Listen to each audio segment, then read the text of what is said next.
In December, I introduced you to the parents of Jordan Galvez and Maddox Green. The teens, they were killed in an alleged drunk driving crash on Clovis Avenue near the airport in May 2025. The person who police say is responsible for the crash is a repeat offender. The families today telling me they support stricter state laws. Maddox's father and I, we just take it day by day. It's probably one of the greatest pain. On top of that is seeing my kids miss their brother.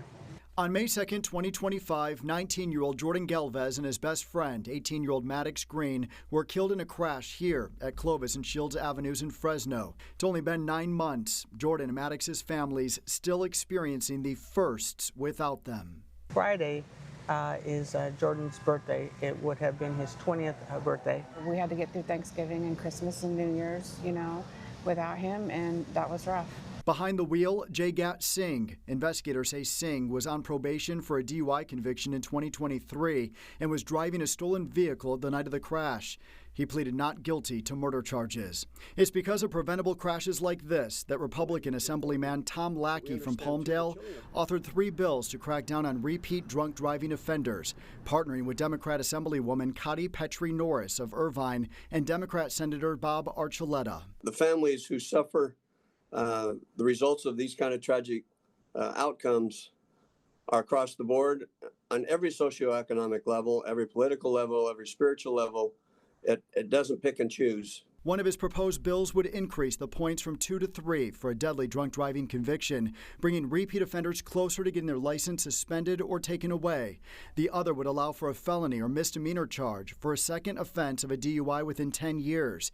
And the third bill would change the time frame for how long a person's license could be taken away after a third DUI conviction, increasing it from 3 to 8 years. Those who engage in this behavior don't comprehend it.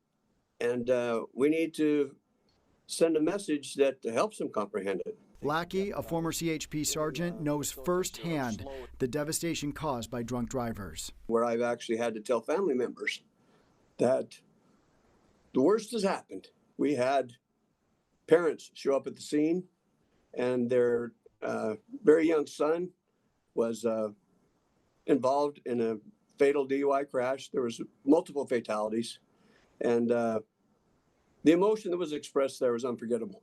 And the Galvez and Green families living that devastation, that loss, every single day. We've stepped up our game to a degree, but we can do more. I will tell you that when you no longer have members sitting around the table, that's a reminder every day of the outcome that is so real for too many families. They, of course, support Lackey's efforts and say this is a step forward. When you break the law, and to the extent of breaking the law, you should lose your privileges. I think we need change right now. And again, it's a step in the right direction. They all stand out to me, and they all can start to make a difference. Kelly McCoy lost her parents to a suspected drunk driver in Coarsegold in May. She presented this idea during my special report in December. It takes one vote to say every person who gets their license, every person who gets a renewal signs this form saying that if I drink and drive, I'm going to go to prison for the rest of my life and I'm going to be charged with murder because I made the conscious decision to drink so much alcohol that impaired my driving and my ability to render decisions correctly. If you'd like to see that, raise your hand. Would you, all of you? I asked Lackey if he would support that idea. Why wouldn't I support such a measure? Because it sends the message, man, if you're going to play with fire, you're going to get burned bad. And I think that it sends the right message. At this point, these are just proposals that will need support from other lawmakers, an effort both families tell me they'll be watching very closely. We need to make a difference.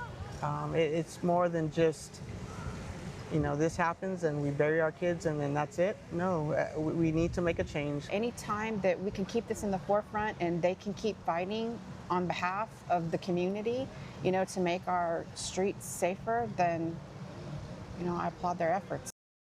And Lackey says that this legislation is not about retribution, it's about saving lives, echoing what these families told me in December, that every DUI death is preventable. Of course, we'll continue to follow this story very closely and pass along any updates as they come into the Eyewitness Newsroom.